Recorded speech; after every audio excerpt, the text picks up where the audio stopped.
Kaibigan, purihin ang Panginoong Diyos sapagkat muli kasama ka namin dito sa oras na pag-aaral sa salita ng Panginoong Diyos na magbibigay sa iyo ng kaalaman, kapayapaan, pag-asa ng buhay na walang hanggan. Kaya't sikapin mong subaybayan ang programang ito sapagkat lalo mong maunawaan kung ano ang layunin ng Diyos sa iyong buhay. Ito po ang iyong lingkod, Pastor Ray Ube, bilang facilitator sa ating pag-aaral sa oras na ito.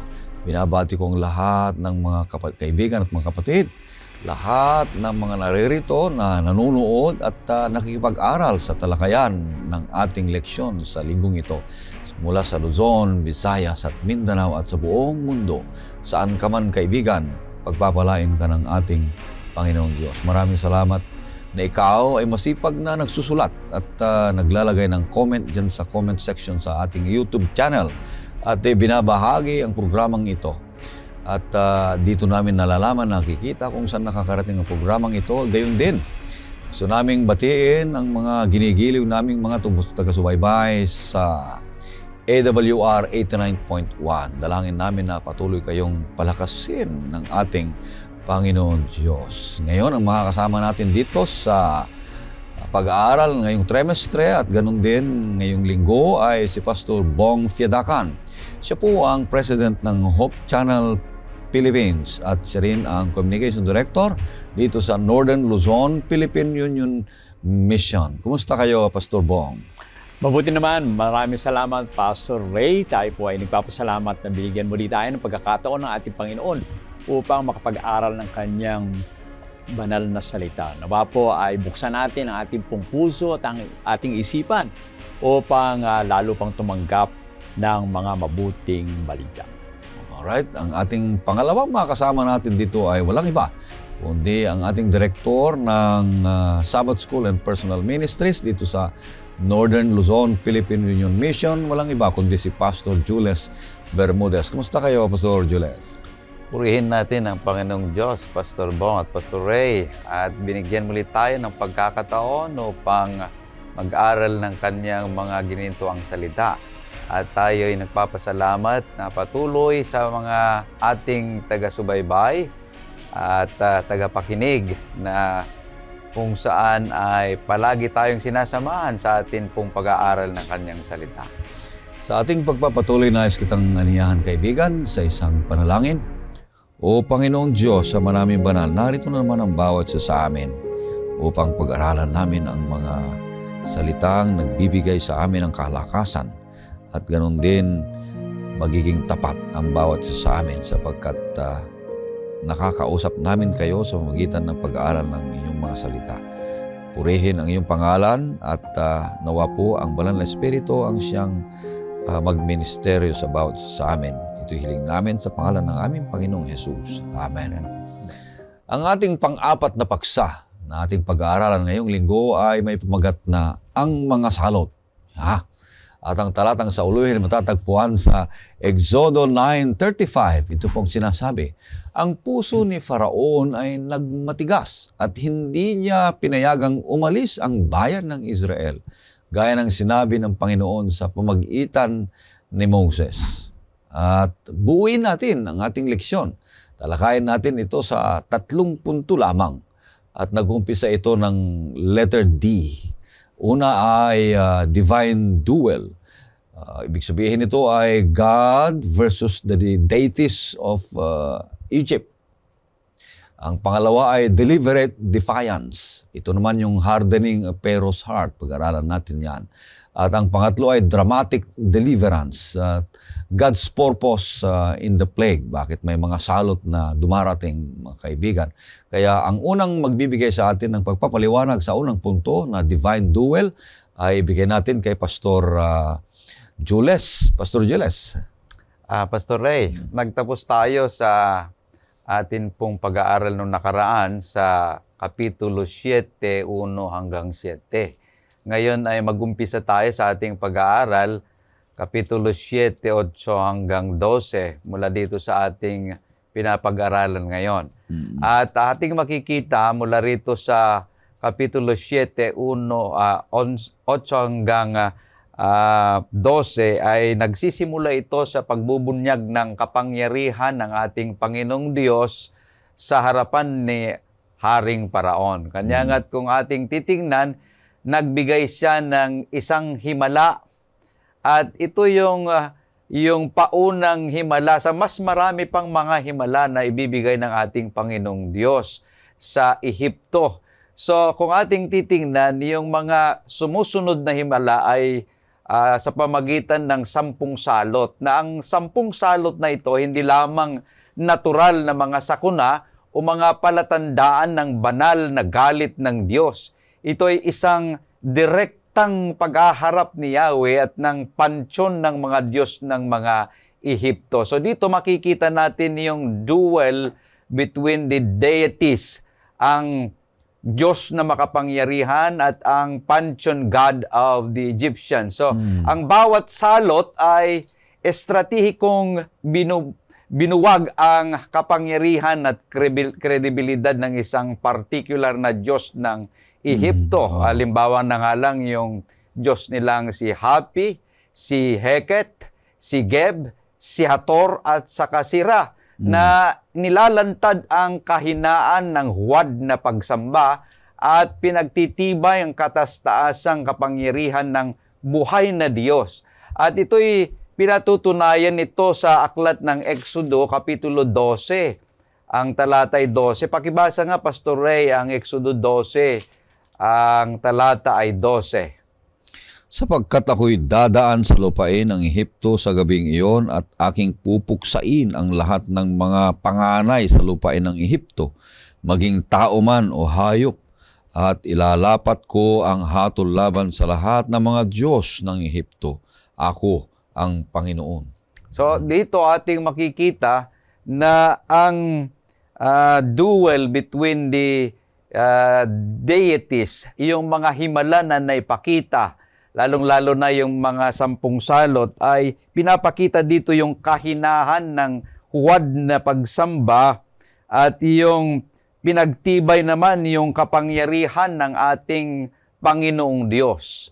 So, ngayon ating titignan yung himala tungkol sa tungkod na ating makikita sa Exodus Kapitulo 7, 8 hanggang 12. Ano bang pinapakita nito? Pastor ay pakibasa nga ang Exodo Kapitulo 7, 8 hanggang 12. Nagsalita ang Panginoon kina Moses at Aaron, kapag sinabi ni Faraon sa inyo, patunayan ninyo ang iyong mga sarili sa pagitan ng kababalaghan at iyong ang sasabihin kay Aaron, kunin mo ang iyong tungkod at ihagis mo sa harap ni Faraon upang ito'y maging isang ahas. Kaya't sina Moses at Aaron ay pumunta kay Faraon at kanilang ginawa ayon sa inutos ng Panginoon. Inihagis ni Aaron ang kanyang tungkod sa harap ni Faraon at ng kanyang mga lingkod at ito'y naging ahas. Nang magkagayoy, ipinatawag naman ni Faraon ang mga pantas at ang mga manggagaway at ang mga salamangkero sa Ehipto ay gumawa nang gayon din ayon sa kanilang mga lihim na kaalaman. Inihagis ng bawat isa ang kanya-kanyang tungkod at naging mga ahas, ngunit nilamon ng tungkod ni Aaron ang mga tungkod nila. Ang puso ni Faraon ay nagmatigas pa rin at hindi niya pinakinggan sila gaya ng sinabi ng Panginoon. So, dyan sa Exodo Kapitulo 7, 8 hanggang 12, makikita natin yung himala tungkol sa tungkod sa serpiente na ay dumurog sa simbolo ng maharlikang pagka-Diyos ni Paraon. Yung ating nakita dyan na serpent ay kung saan ito yung gawaing ito ay nagsisilbing isang teolohikong deklarasyon na ang Diyos ng Israel ay namamahala hindi lamang sa paglikha ng kundi sa mga haka-haka ng Diyos ng kultura ng tao. So ating makikita dito, Pastor at Pastor Urbi, na kung saan ang Diyos na makapangyarihan ay hindi lang niya saklaw ang kanyang mga nilalang, kundi kahit pa sa mga imaginaryo na mga Diyos-Diyosan na Diyos ng ating ni Haring Paraon. Dito, ipinapakita yung worldly cosmic conflict, yung great controversy na kung saan ay pinakita doon sa nilararawan doon sa hukuman ni Haring Paraon, yung conflict between good and evil. Salungatan. Yung salungatan tungkol sa good and evil. Sa aklat ni Ellen White ay ating mababasa sa Patriarchs and Prophets, page 268, ang ganito: The Lord manifested His hatred of idolatry and His determination to punish cruelty and oppression. So, binabanggit dito ni Ellen White na hindi lamang iniligtas ng Diyos ang Israel, kundi nilalantad niya ang idolatria bilang spiritual na pagkaalipin. Napakahirap ito, Pastor Bong at Pastor Ray, na kung saan kapag ang isang tao ay yung kaniyang pagtitiwala ay nakatuon sa isang bagay, ito'y pagiging isang idolatria. Ang mga Diyos ngayon sa araw na ito ay hindi lamang nakikita sa pamagitan ng mga larawan, kundi madalas ito'y nababalot sa kultura, kagaya na nga lang ng pera, ng katanyagan, ng kapangyarihan, o teknolohiya o sarili. Ang mga tao ngayon ay inuuna ng mga bagay na ito. So, kapag sinasamba ng ating mga pusong mga ito, nagagawa natin ang parehong pagkakamali na nangyari at ginawa ni Haring Paraon, ang paglalagay ng huwad na kapangyarihan sa itaas ng soberanong pamamahala ng ating Panginoong Diyos. So, sa panahon ngayon, ang maraming mga tao, inuuna yung mga bagay na kung saan nagbibigay ng ligaya sa kanila. Katulad na nga lang ng imbes na ang atin pong hawakan sa araw ng Sabat ay yung Biblia, ang makikita mo na unang inahawakan ay yung gadget, yung cellphone. Na kahit na nakalimutan yung cellphone ay pupuntahan pa rin. Pero kapag yung Bibliang nakalimutan, hindi na babalikan yan. Ganyan ngayon ang nangyayari. So, ngayon ay tayo ay nagagaya na rin ng katulad ng nangyari sa panahon ng Exodo, mga minamahal na mga kapatid. Ngunit dumating ang pagsubok, ang pagbagsak ng tao kapag ang kanyang inuuna ay yung mga bagay na nagbibigay sa kanya ng seguridad, na hindi man ito seguridad na kapagbibigay ng seguridad sa kanya. Tulad ng mga salot, kung minsan ay inaalog ng Diyos ang ating mga comfort zone para ipaalala sa atin na siya lamang ang karapat-dapat na pagtiwalaan at sambahin. So, kailangan nating tignan, mga minamahal na mga kapatid, na wag nating ibigay ang ating seguridad sa mga bagay na nakikita natin dito sa sanlibutan, dahil ang Diyos lamang ang nakapagbibigay sa atin ng seguridad sa ating buhay. Napakaganda ang paliwanag na dalawa talagang tunggalian, na isang makapangyarihang puwersa na ito'y nagsasalungatan, ay doon naman tayo makikita kung saan tayo. Totoo, nung nakaraang mga pag-aaral natin ay wala talagang match ang kaaway. Ngunit nagpapakita pa rin siya ng kapangyarihan.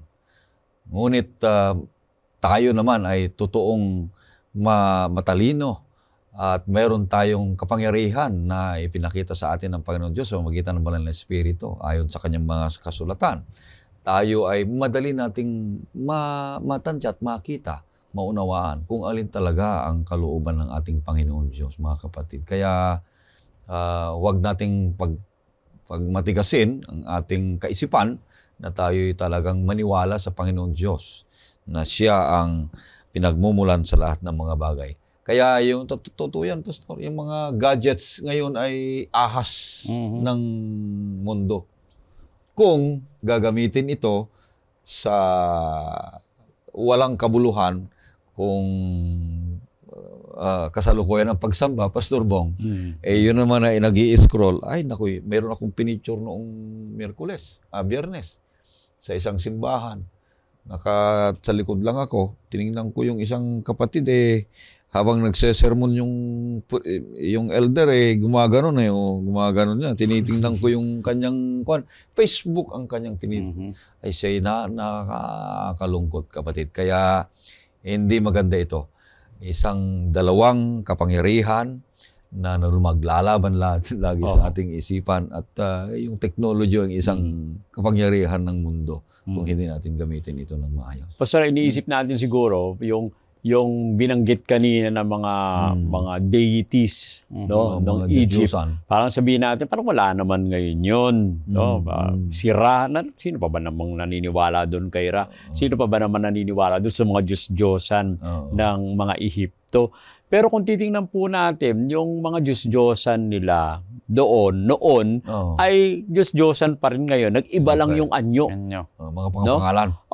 Nag-iba lang yung anyo. Katulad nung sarili po natin, no? Yung ginodiyos yung katawan, na talagang pinipilit na baguhin yung ating pong mga katawan. No? Diyos na pagkain. No? Baka naman, sa halip na tayo ay umayos ng pagkain, yun talaga parang hindi na tayo maalis doon sa upuan natin. O kaya naman, trabaho o pera. No? Maraming mga Diyos talaga na nandito. At ito po ay hindi lang specific na doon sa time ng mga Egyptians. Ito po ay nandito pa rin sa panahon na to. Iba lang ang pangalan, iba lang yung mga characteristics. Pero Diyos-Diyosan pa rin. Kagaya ng sinabi mo, nag-iba nga ng anyo. Dahil sa ating buhay ngayon, we are surrounded by false securities na yan ay nagiging idol na sa ating buhay kung minsan na hindi natin namamalayan, yun na pala ang ating inuuna.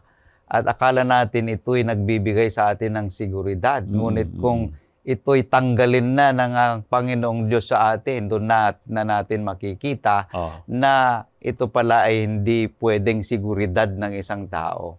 Dahil sa Diyos lang dapat tayo na nakatuon, dahil siya lamang ang makapagbibigay sa atin ng kaligtasan. Meron nga akong napuntahan na kapilya, simbahan na cellphone ay off. Okay. Oo.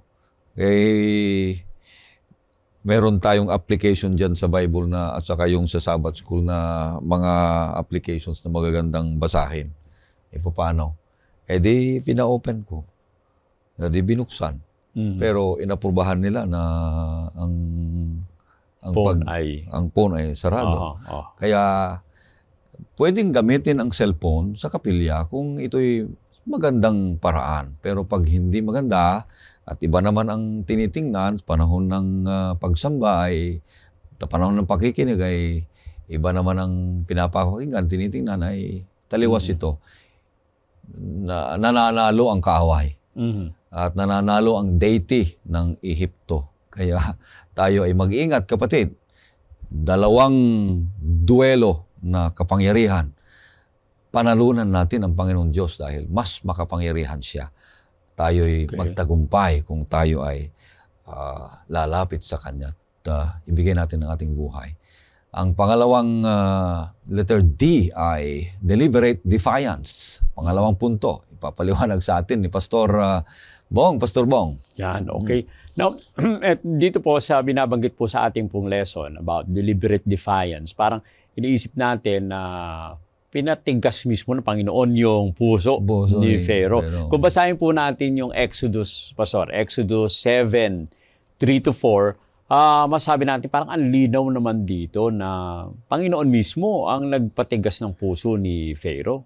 Subalit aking papatigasin ang puso ni Faraon at aking pararamihin ang aking mga tanda at mga kababalaghan sa lupain ng Ehipto. Ngunit si Faraon ay hindi makikinig sa inyo at aking ipapatong sa Ehipto ang aking kamay at ilalabas ko ang aking mga hukbo ang aking bayan na mga anak ni Israel sa lupang Ehipto at sa pamamagitan ng mga dakilang gawa ng paghatol. Kung titignan po natin, parang malambot naman dati yung puso ni Pharaoh. Pinatigas lang ng Panginoon. Parang gano'n ang lumalabas mo dyan eh. Parang iniisip dito po mga kapatid, no, sa ating binasa ngayon ay parang very mysterious naman na ang ating Panginoon ay pinatigas yung puso. Now, ito po ang tandaan po natin. Tayo po ay makasalanan. Wala pong mabuti sa ating pong mga puso. Kapag tayo po ay hindi tinawagan ng Banal na Espiritu o kinilos ng Banal na Espiritu, tayo po ay talagang masama at masama yung ating pong gagawin. Now, eventually, ito po ang ginawa ng ating Panginoon dito ay pinayagan niya na lalong tumigas yung puso ni Pharaoh. No? Hindi po ito tungkol sa Diyos na pinapatinggas yung puso ni Pharaoh, kundi parang ganoon din yon na iniisip po natin na ang ating Panginoon ang gumawa ng masama, pero actually, ang mga tao ang gumagawa ng masama na pinayagan lang ng ating Panginoon na gawin ito ng masama. Alam niyo po yung pattern po kasi ay first iniisip po natin na God hardens His heart. Pero on the onset, dun po sa umpisa, ay matigas na yung puso ni Pharaoh. Siya po ay pumili na niya, hindi niya pakinggan ang ating Panginoon. God simply allowed, no, na siya po ay tumigas ang puso. Now, sabi po sa Romans, ito po ay basahin natin, Pastor. Roma 1, yan, 24 hanggang 32. No? Ito po ay, kung titingnan po natin dito, si Pharaoh ay he hardened his own heart. Okay? First, una siyang tumigas muna yung puso niya.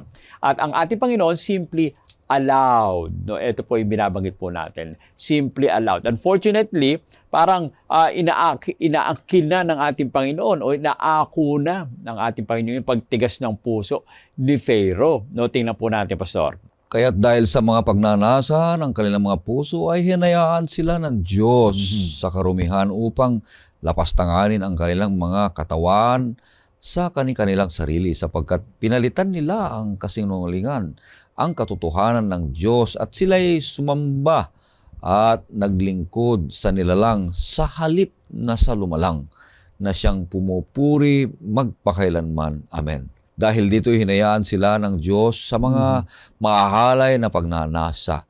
Ipinagpalit ng kanilang mga babae ang likas na pakikipagtalik sa dilikas. At gayon din naman ang mga lalaki nang iwan ang likas na pakipagtalik sa mga babae ay nag-alab sa kanilang pagnanasa sa isa't isa.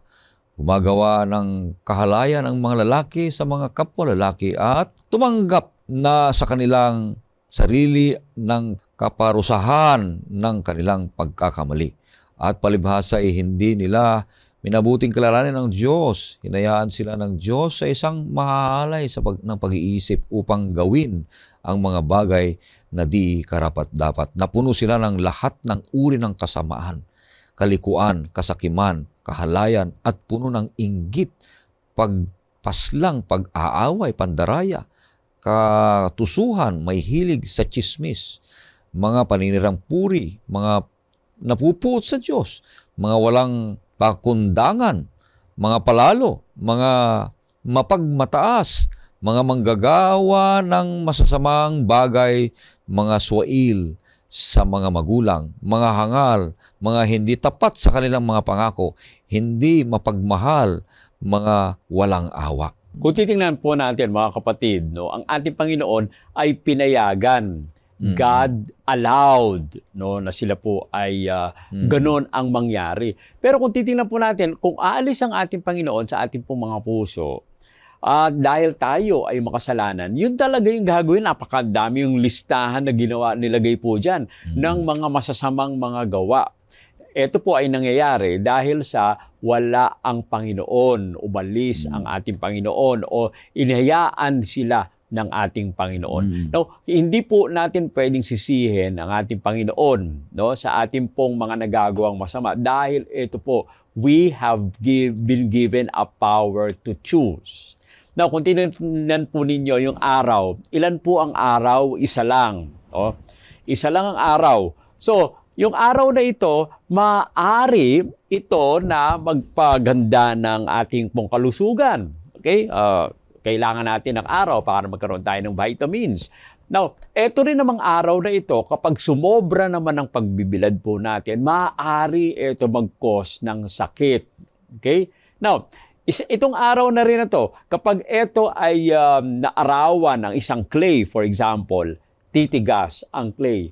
Pero kapag ang naarawan naman ay yung butter, anong nangyayari? Natutunaw naman ang butter. So, ibig sabihin po, ibig sabihin, nasa atin ang pagpili kung ano yung magiging reaction po natin sa salita ng ating Panginoon, sa liwanag ng ating Panginoon. Unfortunately, eto pong si Pharaoh, mga kapatid, kanya pong pinitigas ang kanyang puso. Hindi niya tinanggap ang kapangyarihan ng ating Panginoon.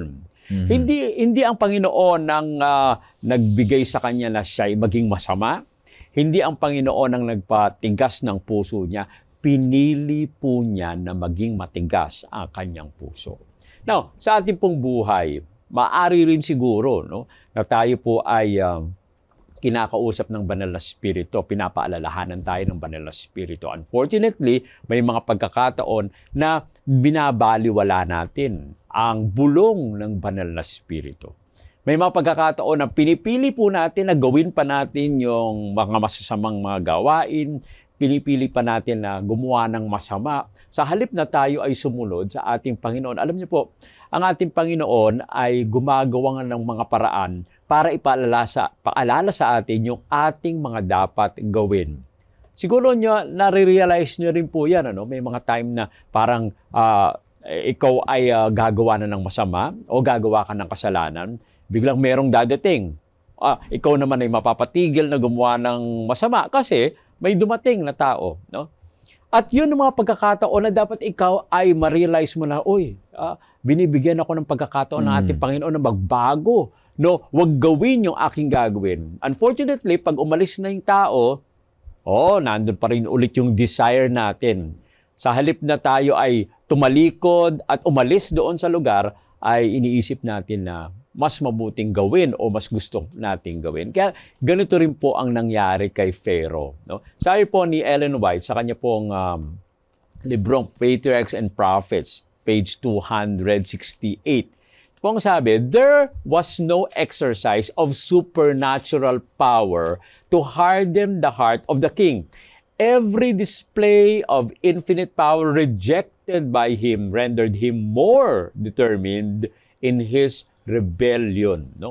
Makikita po natin dito, hindi naman daw po talaga na ating Panginoon nag-exercise ng kanyang power para ma-overpower si Pharaoh.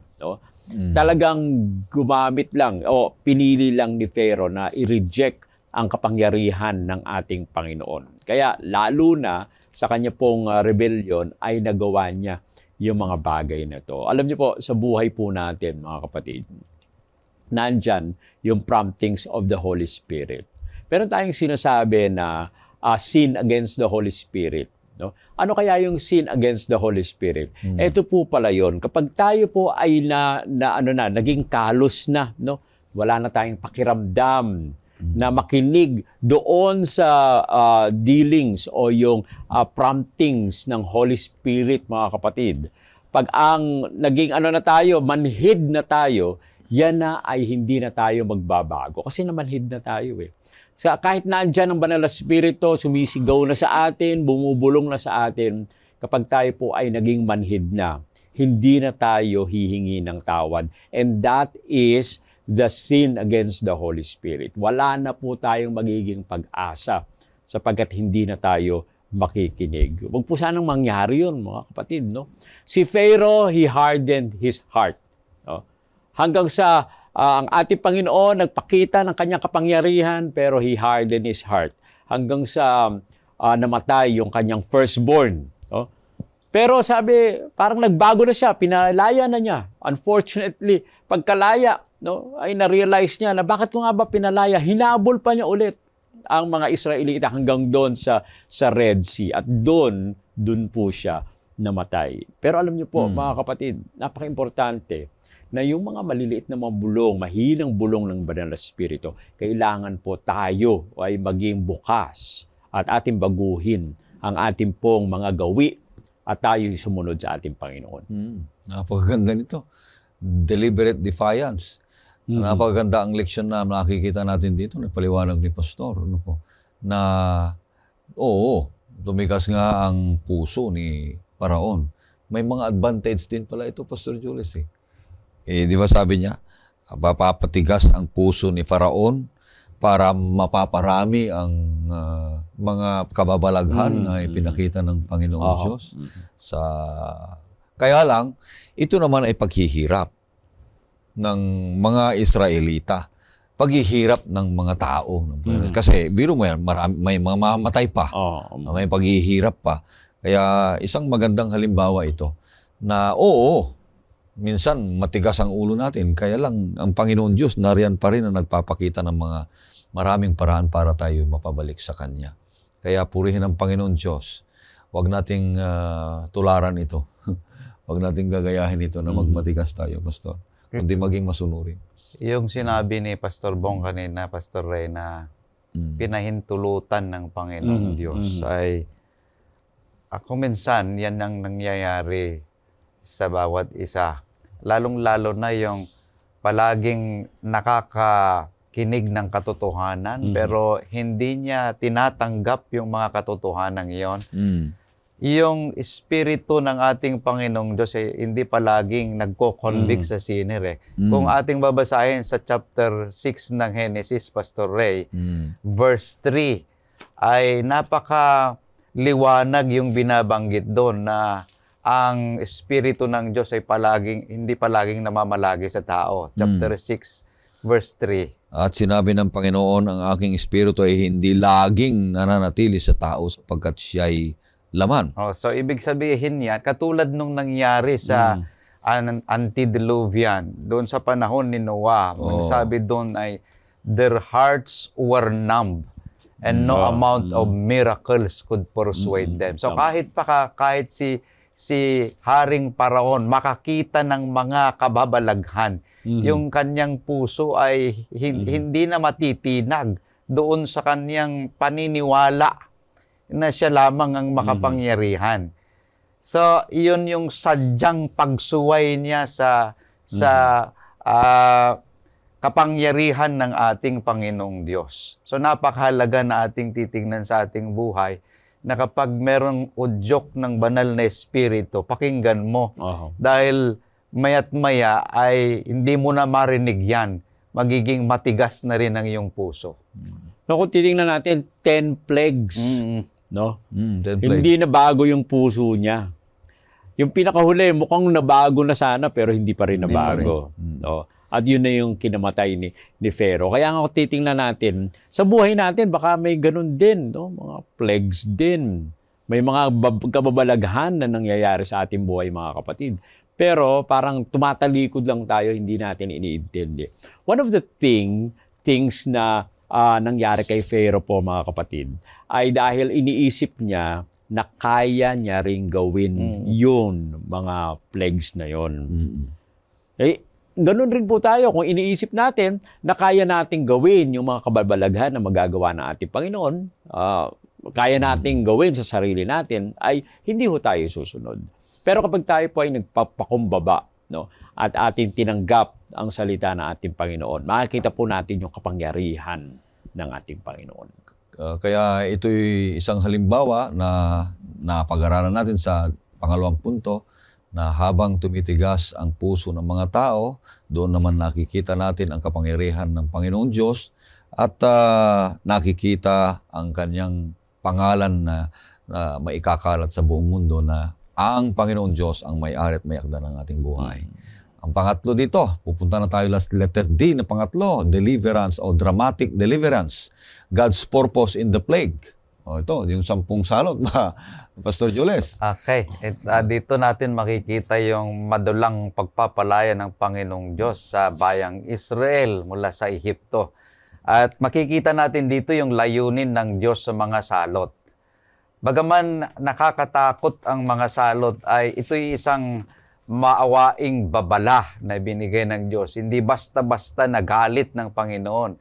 Dahil sinabi ng Panginoong Diyos, kung ating babasahin, Pastor Ray, sa Exodus 9 verse 16. Pakibasa nga, Pastor Ray, ang Exodus 9 verse 16. Subalit dahil sa layuning ito ay binuhay kita upang maipakita sa iyo ang aking kapangyarihan at ang aking pangalan ay mahayag sa buong daigdig. So, ang sinasabi dyan, ang purpose ng salot ay upang mahayag ang kapangyarihan, ang pangalan ng ating Panginoong Diyos sa buong lupa. So, ang mga salot ay hindi lamang tungkol sa pagpapalaya sa Israel. Sila ay tungkol sa pagpapahayag ng katangian ng Diyos sa lahat ng mga bansa. Maging ang mga Ehipsyo ay binigyan ng pagkakataong maniwala sana. Kanlungan ng kanilang mga alagang hayop. Kung ating babasahin ay sa Exodo 9:20, Pastor Ray, binibigay dito yung sinasabi dito yung makapangyarihang kamay ng ating Panginoong Diyos. Sa Exodo 9:20, pakibasa nga, Pastor Ray. Ang bawat natakot sa salita ng Panginoon sa mga lingkod ni Faraon ay nagpauwi ng kanyang mga alipin at ng kanyang hayop sa mga bahay. Okay, ito sana kahit pa yung salot na ito, yung makikita natin yung kamay ng ating Panginoong Diyos na ito sana'y kanlungan ng kanilang mga hayop. So, ang mga paghatol ng Diyos ay isang pedagogical din para sa mga Israel. Ang pagkaalipin sa Ehipto ay nagpalabo ng kanilang paningin sa Diyos. So, tinuturo sa kanilang mga salot na si Yahweh ay hindi katulad ng mga tahimik na Diyos-Diyosan ng Ehipto. Ngunit ang Diyos na buhay na nagtatanggol sa mga inaapi at namumuno sa sansinukob. Pakibasa nga, Pastor Ray, ang Deuteronomy chapter 4 verses 34 to 35. Dahil dito ipinapakita kung paano ang kapangyarihan ng ating Panginoong Diyos. Deuteronomio Kapitulo 4, 34 hanggang 35. O may Diyos, kaya na nagtangkang humayo at sumakop ng isang bansa sa gitna ng ibang bansa sa magitan ng mga pagsubok, mga tanda, mga kababalaghan, digmaan, makapangyarihang kamay, ng unat na bisig at ng kakilakilabot na pagpapakita ng kapangyarihan ayon sa lahat na ginawa ng Panginoong mong Diyos sa iyo sa Ehipto, sa harapan ng iyong paningin. 35, ipinakita sa iyo ito upang makilala mo na ang Panginoon ay siyang Diyos, wala nang ibaliban sa Kanya. Okay, dito pinapakita, Pastor Ray, Pastor Bong, na kakaiba ang Diyos sa mga Diyos-Diyosan ni Haring Paraon. Dahil dito ay pinapakita niya na hindi siya kagaya ng mga Diyos-Diyosan ni Haring Paraon na hindi nakapagsasalita, kundi ang Diyos ni Moses ay siyang Diyos na makapangyarihan, nakapagbibigay ng mga kababalaghan. Ayon sa sulat ni Ellen White, sinasabi sa Patriots and Prophets, page 272, He would give the people time for reflection and repentance before bringing upon them the last and most terrible of the plague. So, nagbibigay ng Panginoong Diyos ng panahon upang sana ay makita nila yung kapangyarihan ng Panginoong Diyos. So, kahit pa sa kadiliman na nananatili ang habag ng Diyos, pinapakita pa rin ng ating Panginoong Diyos ang kaniyang habag. So, kapag sinaktan ng Diyos ang ating buhay sa pamagitan ng pagkawala o sa pamagitan ng mga pagsubok na dumarating sa atin o labanan, maaring ito ang kaniyang dramatikong panyaya sa kalayaan. So, ating titingnan, mga minamahal na mga kapatid, na kung meron mang mga pagsubok sa ating buhay, dito pinapakita sa atin ng ating Panginoong Diyos ang kaniyang kapangyarihan. At gusto niyang ipakita sa atin na siya lamang ang nakapagliligtas sa bawat isa sa atin. Maari ay hindi kagaya ng mga Israelita ang dramatikong pagliligtas ng Panginoong Diyos sa ating buhay. Ngunit ang Panginoong Diyos ay pinapakita niya pa rin sa atin na siya lamang ang makapangyarihang Diyos na nakapagliligtas sa bawat isa sa atin, mga minamahal na mga kapatid. So, kailangan tayong magtiwala sa ating Panginoon. Hindi sa pamagitan ng mga bagay-bagay na nakikita natin sa ating buhay, kundi sa pamagitan ng ating mga paghihirap, ang Panginoong Diyos ay naihahayag ang kanyang kapangyarihan, na ipapakita ang kaniyang pag-ibig sa bawat isa sa atin. Kanya dapat tayong magtiwala sa ating Panginoong Diyos dahil siya lamang ang makapagliligtas sa ating buhay. Ayan.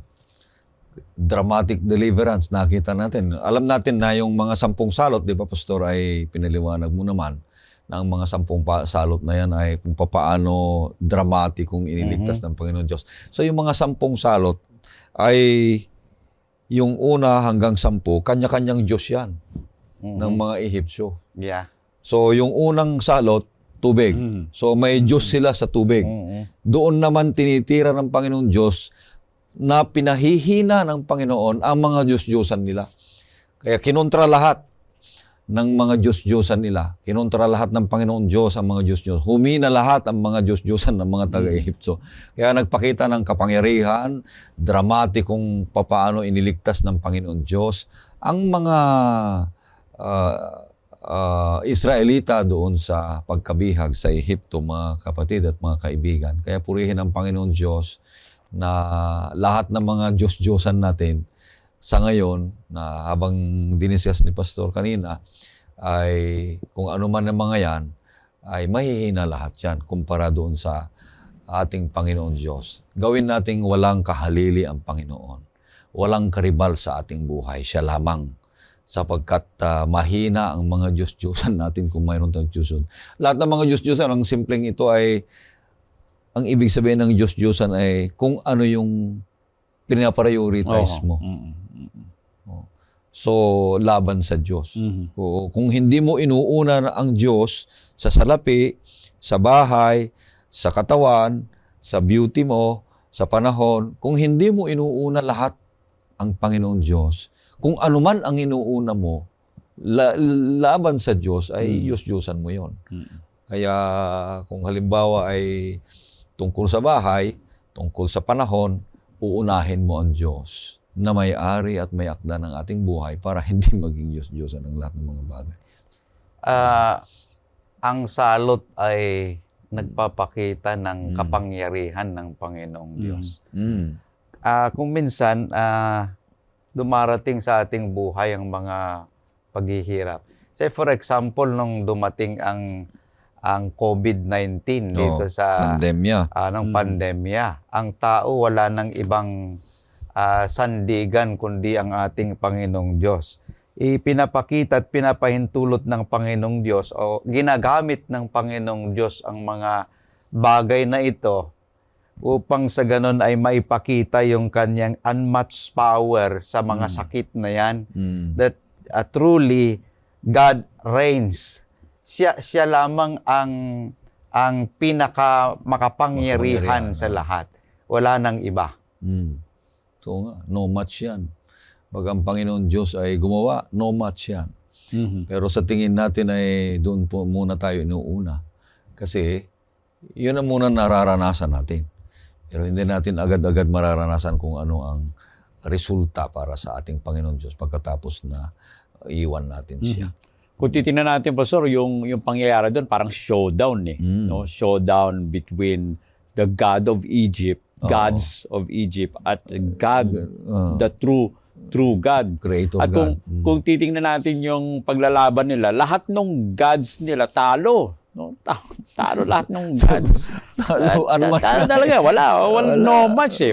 Katulad nung hindi nila nalinis yung tubig. May silang God of Water sila, pero pag nung ganun yan, nung wala. ginawa ng Panginoon na blood yung tubig, walang nalinis. Sabi Oo, niya. di ba?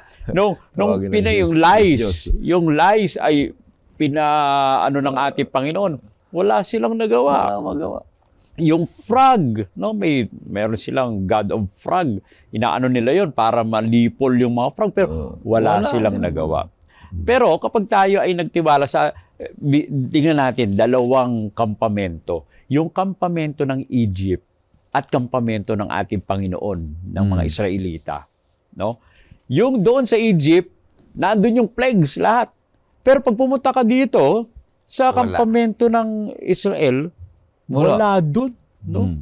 So kung titingnan natin, nandito ang Diyos, nandito yung mga gods ng mga Egyptian, walang nagawa yung gods ng Egyptian. Pero ang God, ang tunay na Diyos, nagawa niyang hindi sila maapektuhan. Ganon din sa atin. Marami siguro tayong mga nagagawang mga kasalanan. Pero kapag nasa Panginoon tayo, hindi tayo maapektuhan. Malilinis ang ating pong mga buhay, yung mga kasalanan natin na iniisip natin na baka mahulog tayo kapag inilagak natin sa ating Panginoon. Ito ay hindi ho natin magagawa sapagkat nagtitiwala tayo sa ating Panginoon. Alam niyo, Pastor, mga kaibigan, malaking relasyon ito yung nakaraan sa hinaharap bago darating ang Panginoon Diyos. Yung mga taga-Ehipto, mga Israelita o kaya bihag, bago ilalabas ang mga bihag sa Ehipto ay gumawa ng Panginoon Diyos ng mga kababalaghan. Mga salot na yan. Ganon din, bago darating ang Panginoon Diyos at iuwi niya tayo sa Kanaan, sa langit na bayan, maraming mangyayaring mga kababalaghan. May salot dyan eh. Ilang salot? 7. So itong 7 salot na ito, kontra sa mga didyusin na naman ng mga tao rito sa balat ng lupa. Mga boils. So, about health, kung sino man ang bantog ng tungkol sa mga health na yan, light, lahat na yan ay kontra sa mga didyusin ng mga tao na narito sa lupa. Kaya, purihin ang Panginoon Diyos. Ano, Pastor? Nakita ko, Pastor Ray, na yung plagues pala ay the purpose of the plague is not only to Display. defeat Pharaoh, but to build trust sa mga Israelita na ang Diyos ay nakapagbibigay ng freedom sa kanila. So, sa buhay natin, may mga trials na dumarating. Pinapahintulot yan ng Diyos na kapag tayo'y ma-overcome natin yon, it will strengthen us. Amen. At lalabas tayo na mas malakas pa na Kristiyano. So yun yung nakita ko tungkol sa plague. Hindi lamang upang talunin si Paraon, kundi para mabuo sa mga Israelita yung trust sa tiwala nila sa ating Panginoong Diyos. Magandang punto yun, ano. Pagdating doon sa mga kababalaghan, yung Red Sea, hinati. Pero pagdating sa ilang napakatindi ang kanilang mga yung katapatan nila ay walang makitang matibay na pananampalataya. Sila pa rin ay nagdududa, nagrereklamo, unbelief, murmurings, saka katigasan ng ulo pa rin. Ganyan ang tao Ay, huwag naman tayong gumaya sa kanila, mga kaibigan, mga kapatid, kundi tayo po ay maging masunurin sa lahat ng kalooban ng Panginoon Diyos. Ito'y isang pagpapatunay na ang ating iglesia ay tunay na ang Diyos ay nasa sa atin. Sumunod tayo sa kanyang mga alituntunin at kalooban, lalong-lalo na ang ating pagmimisyon. Ang ating pakikilaok sa gawain. Nasa Harvest 2025 tayo ngayong taon. At tayo makilahok. Huwag tayong kumontra. Huwag tayong magiging balakid sa gawain ng Panginoon Diyos. Magandang paraan ito. Ang sabi ng ating propesiya ay kung tayo ay maging mature sa pananampalataya, ay meron tayong kaisipan na maghanap ng mga kaluluwa at magbahagi ng salita ng Panginoong Diyos para ang kanyang karakter ay mabuo sa atin, kagaya ng ating Panginoong Jesus. Kaya purihin ang Panginoong Diyos. 3 punto, divine duel, deliberate defiance, saka dramatic deliverance, yung purpose ng plague, para maging magtiwala tayo sa ating Panginoong Diyos. At sa ating pagtatapos, bago natin hingin si Pastor Jules sa ating panalangin, tayo po ay makakarinig ng isang awitin.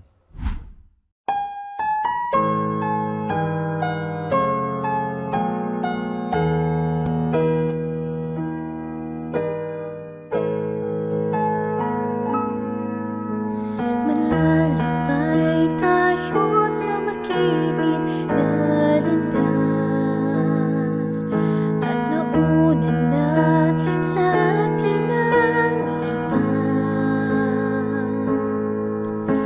Mga banal na buhay ang kanilang inalay bilang patunay sa pagmamahal nila. Napaliligiran tayo ng madlang tao. Mamuhay tayo ng ibig ng Diyos. Tulad ng mga nauna, mag-iwan tayo sa iba ng mabuting halimbawa na sila'y di mawala. O sana lahat tayo ay maging tapat, na maging isang ehemplo sa lahat. Ang bawat hangarin, pati buhay natin, maging ilaw na aakay sa iba. Pananalig sana natin makita nila.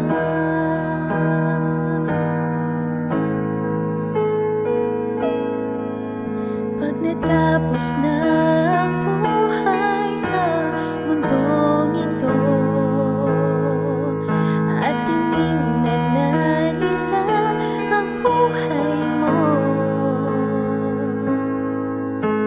lahat nawa ng bagay, lahat ng ating salaysay, maakay nawa sila sumunod ang lubusan.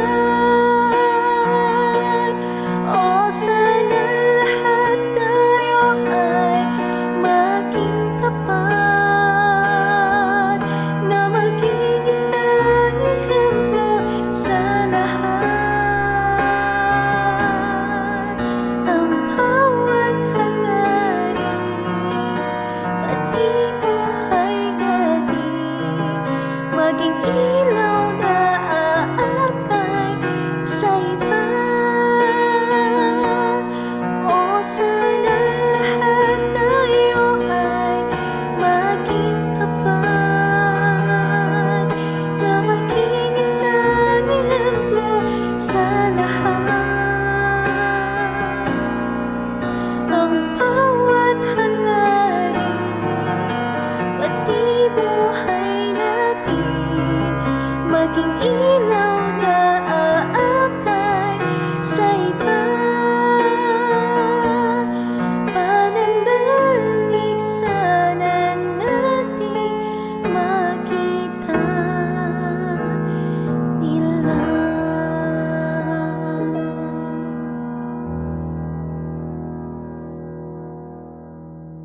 Tayong lahat ay manalangin. Mahal naming Diyos, salamat po sa pagpapahayag ng iyong kapangyarihan na inyo pong pinakita sa karanasan sa pagtubos ninyo sa inyong bayan ng Israel mula sa kanilang pagkaalipin. Ngunit nakita rin namin, O Diyos, ang iyong hustisya, because we know that the plagues were both redemptive and retributive. na kapag ang matigas na puso ay nananatiling matigas, ibinibigay niyo ang hustisya, ang hukom na kung saan ay tatanggapin ng sino man. O Diyos, tulungan kami na maging isang tunay mong alagad na sumusunod sa inyo at nakikita ang inyong palaging paggabay sa amin. Narito ang inyong mga anak na nakikinig, nanonood, at nag-aaral ng inyong mga salita. Patuloy ninyo silang palakasin sa kanilang pananampalataya. Iligtas sila, O Diyos, sa anumang mga kapahamakan upang walang hadlang sa kanilang tapat na paglilingkod sa inyo. Kami rin, O Diyos, at kasama ng aming mga pamilya, tulungan kami, O Diyos, na maging tapat sa inyo. Na sa inyong muling pagdating, kami, kasama ng aming mga kaibigan, kamag-anak, lahat ng aming mga kakilala ay inyo pong makikita na tapat na naglilingkod sa inyo upang iwi sa langit na bayan na inyong inihanda. Kagaya ng gusto ninyo na mangyari sa bayan ng Israel, na sila'y makarating sa lupang pangako. Salamat, O Diyos, sa pagdinig sa aming dalangin, dahil ito ang aming hiling sa matamis na pangalan ng aming Panginoong Jesucristo. Amen. Amen. Amen. Maraming salamat, kaibigan, sa patuloy na pagsusubaybay dito sa oras na pag-aaral. Mahal ka ng ating Panginoon Diyos.